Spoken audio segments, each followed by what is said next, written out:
Israel ने 11 दिनों के बाद युद्ध विराम का ऐलान हमास के खिलाफ कर दिया है। इजिप्ट ने इजराइल और हमास के बीच मध्यस्थता करके युद्ध विराम लाने में मदद की है। इजिप्ट के अलावा कतर, यूनाइटेड नेशन और बाइडेन ने युद्ध विराम लाने में अच्छी भूमिका अदा की है। कायरो ने कहा कि वो 2 डेलीगेशन युद्ध विराम की निगरानी करने के लिए भेजेगा। आपको बता दें 10 मई को अल मक्सा मस्जिद में इजरायली सैनिकों और फिलिस्तीन नागरिकों के बीच हिंसक झड़प हुई थी और धीरे धीरे इसने युद्ध जैसा विकराल रूप धारण कर लिया था।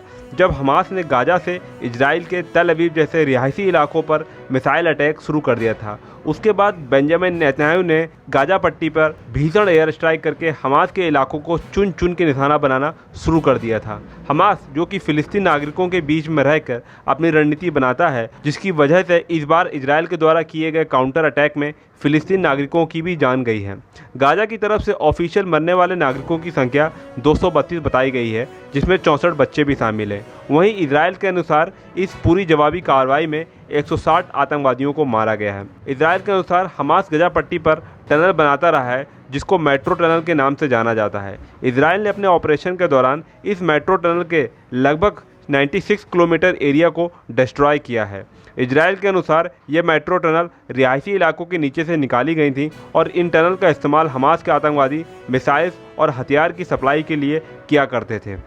इस पूरे कॉन्फ्लिक्ट के दौरान 4300 मिसाइल्स गाजा की तरफ से इजराइल के खिलाफ दागे गए, लेकिन ज़्यादातर मिसाइल्स जो कि रिहायशी इलाकों की तरफ जा रही थी, उनको हवा में ही इजराइल के Iron Dome missile defence system द्वारा नष्ट कर दिया गया था। सीज फायर के ऐलान के साथ ही फिलिस्तीन नागरिकों और हमास ने विक्ट्री मार्च निकालना शुरू कर दिया था और वह इसको अपनी जीत की तरह देख रहे हैं। United nation general secretary Antonio Guterres ने फिलिस्तीन और इजराइल से इस समस्या की जड़ को बातचीत से हल करने को कहा है। फिलिस्तीन और इजराइल के बीच कोई भी पॉलिटिकल सोल्यूशन निकलना बहुत मुश्किल है, क्योंकि दोनों पक्ष एक ही ज़मीन के टुकड़े के लिए लड़ रहे हैं। फिलिस्तीन जो कि ओटोमन एम्पायर का हिस्सा था, उसको 1922 में यूनाइटेड किंगडम को लीग ऑफ नेशन के द्वारा सौंपा गया, इस शर्त पर कि वह यहूदियों के लिए देश बनाने में मदद करेगा, जिनको यूरोप में बहुत ज़्यादा रेसिज्म झेलना पड़ा था। और फिर यूनाइटेड नेशन के फैसले से यहूदी और फिलिस्तीन अरब के बीच बंटवारा हुआ, जिसमें 56% ज़मीन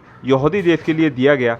हालांकि 1967 में 6 डे वॉर के दौरान इजराइल ने गाजा पट्टी, वेस्ट बैंक, सिनाई पेनिनसुला और गोलन हाइट्स को अपने कब्जे में ले लिया था। हालांकि 2005 में इजराइल ने गाजा पट्टी को छोड़ दिया था और फिर 2007 में हमास ने गाजा पट्टी को फिलिस्तीन अथॉरिटी से ले लिया था। सभी देश इजराइल और फिलिस्तीन को बातचीत करने के लिए बोलते हैं, लेकिन इस मुद्दे का क्या हल हो सकता है, इस पर कोई भी देश खुलकर अपनी राय नहीं देता है। यहाँ तक कि यूनाइटेड नेशन भी 2 देशों के बीच की लड़ाई में एक तरह का रबर स्टैम्प बनकर रह जाता है। वैसे भारत इजराइल का अच्छा दोस्त माना जाता है और ऐतिहासिक तौर पर भारत फिलिस्तीन को सपोर्ट करता रहा है।